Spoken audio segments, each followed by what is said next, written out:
महाभारत भारतीय इतिहास और संस्कृति का एक महत्वपूर्ण ग्रंथ है जिसमें कई अद्वितीय पात्र और कहानियाँ हैं। इनमें से एक प्रमुख कहानी जरासंध की है, जो मगध राज्य के महान सम्राट थे और जिन्हें हराना कठिन था। यह कहानी महाभारत के विभिन्न घटनाओं के साथ गहराई से जुड़ी हुई है और इसमें जरासंध की शक्ति, वीरता और अंततः उनकी पराजय का वर्णन किया गया है। इस कथा का मुख्य पात्र जरासंध के साथ पांडवों और भगवान कृष्ण का संबंध भी है। आइए इस कथा को विस्तार से समझते हैं। जरासंध मगध राज्य के सम्राट थे, जिसका वर्तमान स्थान बिहार के पटना के आसपास माना जाता है। उनका जन्म एक असाधारण घटना के रूप में हुआ था। उनके पिता राजा बृहद्रथ मगध के शक्तिशाली शासक थे। राजा बृहद्रथ के कोई संतान नहीं थी, जिससे वे अत्यंत चिंतित रहते थे। एक बार वे मुनि चंडकौशिक के पास गए और उनसे संतान प्राप्ति का आशीर्वाद मांगा। मुनि ने राजा को फल दिया और कहा कि इसे अपनी रानी को दें, इससे उन्हें संतान प्राप्ति होगी। राजा ने फल को अपनी दोनों पत्नियों के बीच बांट दिया। इससे दोनों रानियों ने आधे आधे बच्चे को जन्म दिया, लेकिन दोनों शिशु के शरीर के हिस्से अलग अलग थे, यानी कोई पूरा शिशु नहीं था। यह देखकर राजा बृहद्रथ और रानियां बहुत दुखी हुए और शिशु के हिस्सों को जंगल में छोड़ दिया। उसी समय वहां एक राक्षसी, जिसका नाम जरा था, ने शिशु के हिस्सों को देखा। उसने उन्हें उठाकर जोड़ा और शिशु एक सुंदर और शक्तिशाली बालक के रूप में जीवित हो उठा। इस घटना से उसे जरासंध नाम मिला। जरासंध बचपन से ही अत्यंत बलशाली और वीर थे। जब वह बड़े हुए तो उन्होंने मगध की गद्दी संभाली और अपने राज्य को विशाल और अजेय बना दिया। जरासंध केवल मगध का राजा नहीं था, बल्कि वह अपनी महत्वाकांक्षाओं के कारण पूरे आर्यावर्त पर अपना प्रभाव जमाना चाहता था। उसने कई राजाओं को हराया और उन्हें अपने अधीन कर लिया। जरासंध की सबसे बड़ी इच्छा थी कि वह 100 राजाओं को बंदी बनाकर उनका बलिदान करे, जिससे उसकी शक्ति और भी बढ़ सके। उसने कई राजाओं को बंदी बनाकर मगध के कारागार में रखा। उसकी शक्ति इतनी अधिक थी कि उससे सामना करना किसी भी योद्धा के लिए कठिन था। जरासंध का संबंध महाभारत के मुख्य पात्रों से भी गहरा था।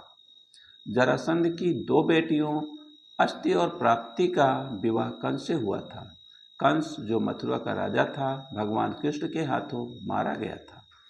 कंस की मृत्यु के बाद उसकी विधवाओं ने अपने पिता जरासंध के पास जाकर अपनी दुर्दशा का वर्णन किया।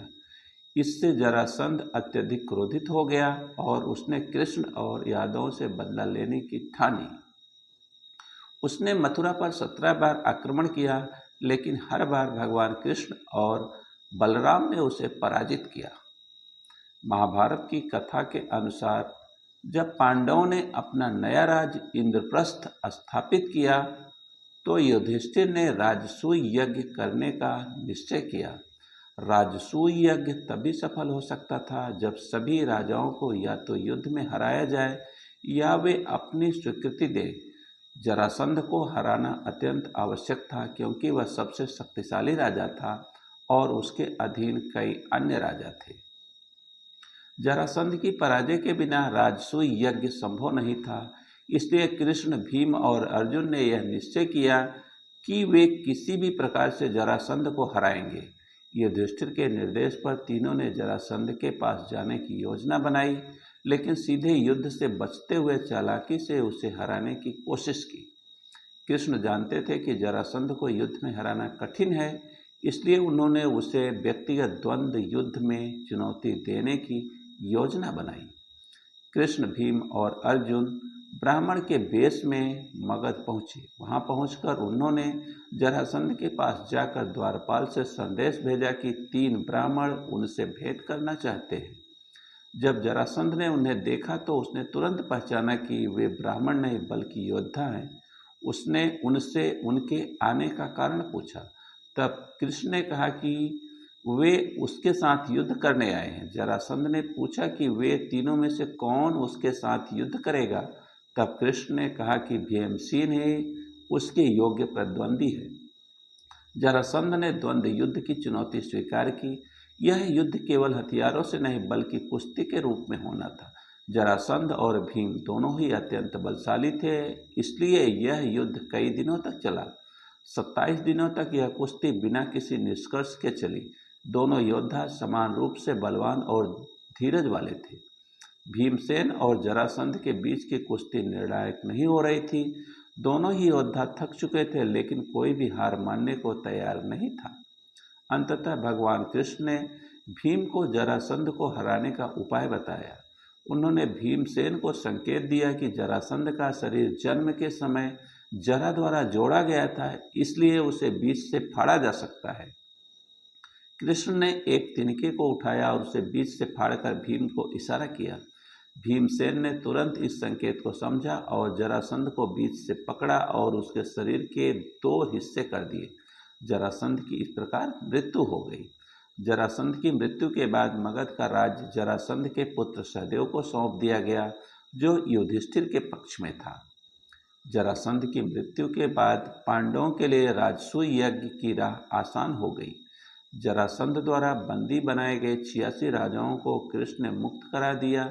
ये सभी राजा युधिष्ठिर के राजसूय यज्ञ में उपस्थित हुए और उन्हें अपना समर्थन दिया। इस प्रकार जरासंध की पराजय ने पांडवों को महाभारत के महान लक्ष्यों की ओर एक महत्वपूर्ण कदम बढ़ाने में मदद की। जरासंध की पराजय महाभारत की कथा में एक महत्वपूर्ण मोड़ साबित हुई। इसके बाद पांडवों की प्रतिष्ठा और बढ़ी और उनका राज्य विस्तार हुआ। साथ ही यह घटना भगवान कृष्ण की कुशल कूटनीति और भीमसेन की अद्वितीय बल का प्रमाण है। जरासंध के युद्ध और उसकी पराजय से यह संदेश मिलता है कि चाहे कोई कितना भी शक्तिशाली हो, लेकिन सही योजना, सहयोग और धैर्य से किसी भी बड़ी चुनौती को पार किया जा सकता है। निष्कर्ष: जरासंध की कहानी महाभारत के उन प्रसंगों में से एक है जो न केवल वीरता और शक्ति की पराकाष्ठा को दर्शाती है, बल्कि यह भी बताती है कि युद्ध में केवल शारीरिक शक्ति मायने नहीं रखती, बल्कि रणनीति और समझ भी उतनी ही महत्वपूर्ण होती है। जरासंध जैसा महान योद्धा भी भगवान कृष्ण की कूटनीति और भीम के अद्वितीय साहस के आगे पराजित हुआ। यह कथा न केवल महाभारत के युद्ध से पहले की घटनाओं को स्पष्ट करती है, बल्कि भारतीय दर्शन में धर्म और अधर्म के बीच के संघर्ष को भी उजागर करती है।